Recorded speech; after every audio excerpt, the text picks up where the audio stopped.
and welcome back. This is going to be the start of a new series, which is part of my 2024 New Year's resolution to read more plays. So my goal is to read a new play, or at least new to me, every week for the month, and then at the end of the month, kind of go over and review them here. So I actually only got through 3 plays this month because I had this idea about halfway through and I was kind of still in a holiday, Christmas, New Year's mindset. So I went through 3 of them that were on my shelf that I hadn't read. I'll be going through a review and kind of a critique and whether or not I would frankly want to ever direct these shows. The way I'm going to rank and critique these plays is in kind of 4 different categories, all contributing to an overall score. So the first is the text of the play. You know, is the language serving the play? Does it add to the genre? Frankly, is it well written? Because some of these weren't super hot in that category. The next is going to be the characters. Are they well-rounded? Are they interesting? Frankly, do the characters go through a change in this play? Yes, these are really basic things for a well-written play, and yet they don't always happen. Next would be the world of the play.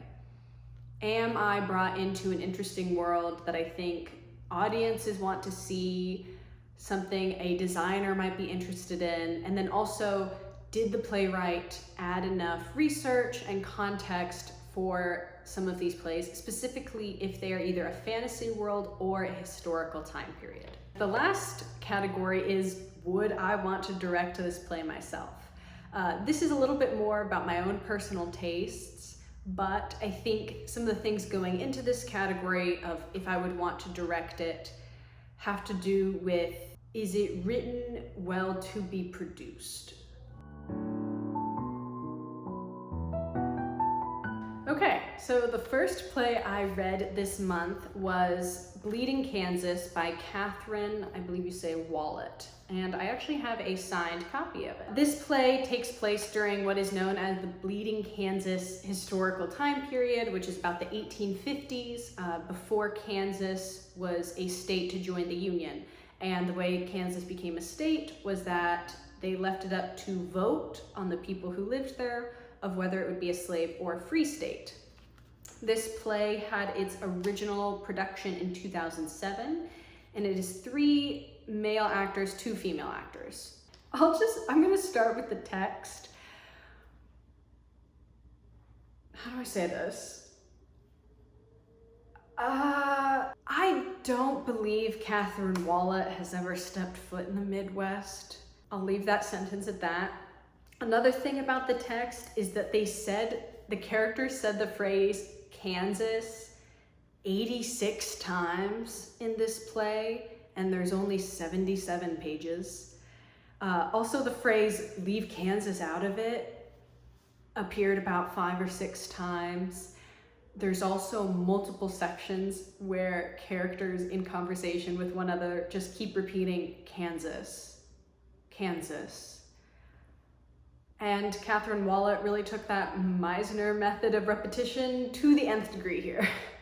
So I'll just leave that at the category for the text. Characters. I think this play set up some really interesting characters. It's generally comprised of a couple who consider themselves free soilers, where they really did not care either way whether Kansas was a slave or free state, but were more concerned about their right to live there. There is a Missourian who is pro-slavery, and then there is a woman from Boston who is an abolitionist, there to, do the righteous thing in Kansas. Sets up really interesting, great characters that all seem to be polar opposites, and I'm not sure they got as developed as I had hoped. At one point, John Brown makes an appearance for about 60 seconds, and I got very excited. I thought, okay, this could be interesting. And he's just kind of vaguely mentioned in the background after that. The world of the play, again, I'm not sure Kathryn Walat had ever been to the Midwest. It did feel like she Googled a lot of phrases and then put them in this play. The Kansas State University mascot is the Wildcat. so one of the characters' nicknames was the Wildcat. The other problem I had with it is it seemed to have a lot of set locations for a pretty small play.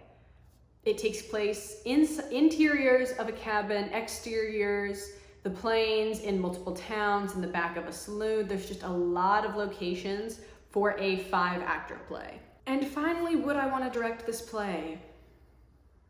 No. It's just not to my liking and my tastes. I was very excited about the time period, and yet there was very little action in this play and just a lot of talking. I actually blame the San Diego News for my expectations of this play. On the back, it says, "To Walat's credit, her fast-moving play does not preach, merely raises questions. Among them, who are we as a nation?" Frankly, I think this play was a little preachy because it lacked a lot of onstage action, and really the only action of the play was these characters sitting around talking about their opposing beliefs. So the second play on my list was The Nether by Jennifer Haley. And this had its original premiere in 2013. The cast is 1 woman, 1 girl, and 3 men. Now, I am a fan of Jennifer Haley. I've worked on another of her plays. She typically has a lot to do with kind of science fiction, fantasy, the internet, AI, a lot of really modern topics that, as we progress, just keep getting more and more relevant. And I had read a few scenes from this play, but never read the whole thing. One thing I will say about this play is it deals with very dark and heavy topics.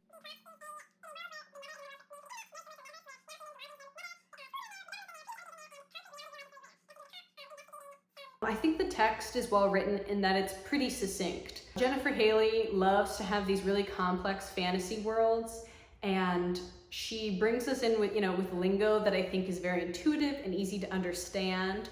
Very short scenes where it's easy for an audience member or a reader to understand what's going on, understand the dynamics very quickly. The characters were interesting. They certainly go through changes. My only qualm with this play is in the author's notes.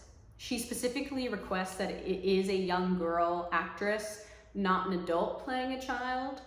I don't know how I feel about that. Nothing weird happens on stage with her, but they do obviously talk about her in the play, and I just personally don't know if I would want a child actor in a rehearsal room dealing with these topics. On to the world of the play. I think Haley did a great job with this world. Like I said before, in talking about the text, she's bringing us into a fantasy world that she has created, and she does that pretty succinctly. The sets, she describes that they could either be as simple or as complex as the production allows. It seems that scenes are written to be smooth transitions between scenes and locations, and there's really only 2 locations in the play, the interrogation room and the hideaway in the Nether. Would I want to direct this play? Also, no. As much as I think it's really well written and interesting, I frankly am just not interested in staging something with this kind of heaviness of topic. If this were a film, it would definitely have an R rating. It very much kind of reminds me of a Law & Order SVU episode. And I know some people love that, but that's just kind of stuff that I can only take in small doses, and I don't think I would be comfortable working on a production over several weeks with these heavy topics. The third play I chose was Desdemona, a play about a handkerchief by Paula Vogel. This play had its original production in 1993. It has a cast of 3 women and a single set. I saw a few of these scenes performed in an acting class, and that's why I wanted to read the whole play. It pretty much covers the plot of Othello from the perspective of Desdemona, Emilia, and Bianca. In regards to the text, Paula Vogel, I've seen some of her other work. There's a great filmed version of her play Indecent. This certainly melds kind of a heightened language of Shakespeare with simple back and forth dialogue. Emilia is given a broad Irish brogue, while Bianca has a stage Cockney accent. The voices that Vogel gives the three characters certainly serves to exactly their social status within the play, which is a kind of a segue to the characters. I think the characters, all three of them, were very interesting, fleshed out. Bianca doesn't show up till about halfway through the play, but she certainly is a key character and adds a lot to the story. The characters go through changes. The characters fit well into the world of the backstage of the play of Othello. So I was pretty happy with it. In regards to the world of the play, I think the immediate circumstances of this play are set up well. It is a single set. It scenes segue from scene to scene pretty continuously. However, if an audience member or a reader is not super familiar with Shakespeare's play Othello, there may be some plot points that are missed. They're certainly all brought up in this version, but some of them go by pretty quickly. Having a little previous knowledge of that play would help greatly in the understanding of this play.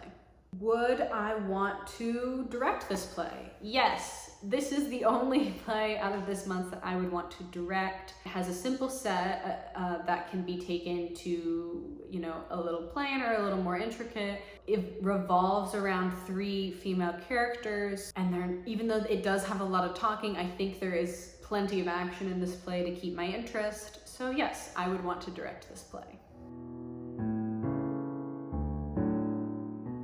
All right, my overall scores for these three plays. Coming in number 3rd, I'm gonna put Bleeding Kansas with 2.5 stars. I will blame that reviewer for my opinion of the play and setting up my hopes, but I didn't find the story or the world as compelling as I had hoped, and I really wouldn't want to direct that play. Next ranking, I'm gonna put The Nether by Jennifer Haley at 3.5 stars.